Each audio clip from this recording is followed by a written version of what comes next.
saat ini berada di Desa Mekarjaya dengan Pak Wilman, dengan Pak Rizky, dan kami menemui warga di Mekarjaya, ya.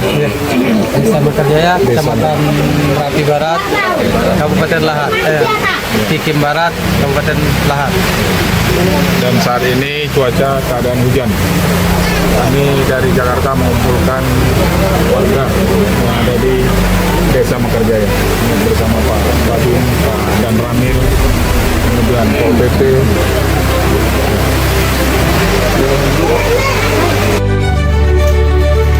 Baik Pak, bagaimana kasus laporan di Polres Lahat?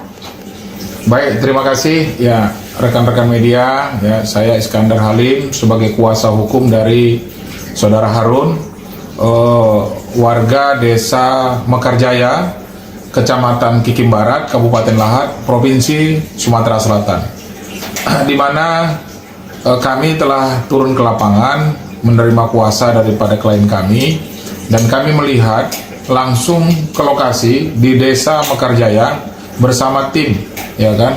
Kemudian kami bertanya kepada klien kami untuk kasus ataupun sebagai korban yang mana mereka kehilangan lahan seluas 5.600 hektar. Yang dahulunya mereka itu di sana adalah sebagai warga transmigrasi.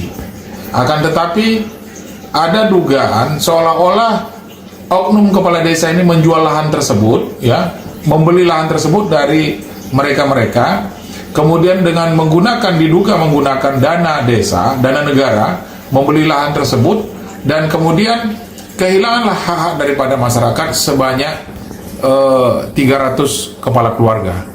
Dan diduga ini dijual kepada sebuah perusahaan besar, yaitu inisial SMS, ya, perusahaan SMS, dan kemudian itu sekarang dikuasai oleh PT tersebut. Nah, kemudian kerugian daripada warga ini adalah kehilangan masing-masing keluarga itu 2 hektar, dan bahkan dari lahan perumahannya yang mereka untuk penghunian mereka juga hilang. Nah, ini adalah kejahatan yang sangat luar biasa yang dilakukan oleh oknum pejabat desa. Nah, kita tidak tahu juga, mungkin ada oknum-oknum yang lain yang lebih besar dari kepala desa. Nah, sehingga sekarang lahan tersebut dikuasai oleh PT SMS, dan jalan akses masuk ke desa tersebut juga telah ditutup oleh perusahaan. Jembatan yang ada yang dibangun oleh negara itu juga dirusak oleh perusahaan tersebut. Maka dari itu kami sudah melaporkan kasus ini ke Polres ke Polres Lahat, yaitu dugaan pemalsuan dokumen dan penggunaan dana desa, yang mana dana desa tersebut diduga digelapkan untuk membeli lahan, dan kemudian lahan tersebut dijual kepada perusahaan. Nah, ini adalah pelanggaran yang dilakukan oleh oknum tersebut yang kami laporkan dengan pasal 263 dengan ancaman hukuman 7 tahun. Nah, kami minta kepada Polres Lahat nanti melalui penyidik, dan kemudian nanti diawasi oleh Polda Sumatera Selatan dan Mabes Polri kepada Bapak Kapolri untuk mengatensi persoalan ini, karena ini adalah kejahatan kemanusiaan yang mana jelas Bapak Prabowo, presiden kita, untuk membantu rakyat kecil yang terzolimi. Jadi kami minta nanti agar diproses dan ditetapkan sebagai tersangka orang-orang yang terlibat dalam hal jual beli lahan transmigrasi tersebut. Itu barangkali. Dalam hal ini tuh siapa saja yang dilaporkan dan pelanggaran apa yang dilakukan oleh pelapor tersebut? Baik, itu tadi saya sampaikan bahwa yang kami laporkan itu adalah oknum kepala desa yang menjabat pada tahun 2016. Kami mendapatkan bukti-bukti, dan bukti-bukti itu sudah kami kantongi, dan ada kepala desa yang PJS dan kemudian ada yang definitif.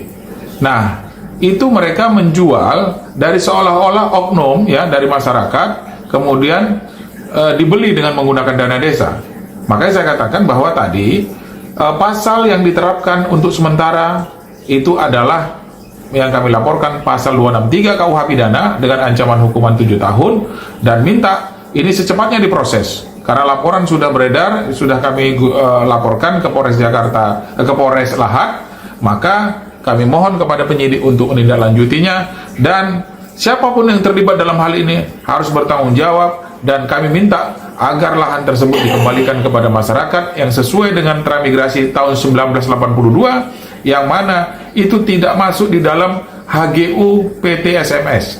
Akan tetapi PT SMS itu diduga menggunakan akta jual beli, ya, akta jual beli, dan HGU mereka juga sudah habis pada tahun 2023. Maka kami mohon juga kepada pemerintah pada negara ini tidak memperpanjang HGU tersebut, karena ini kasus masih bergulir di Polres, dan kami juga akan mengambil langkah-langkah hukum, menggugat perdata dan untuk membatalkan HGU perusahaan tersebut. Barangkali itu. Oke Pak, baik, terima kasih. Sama-sama.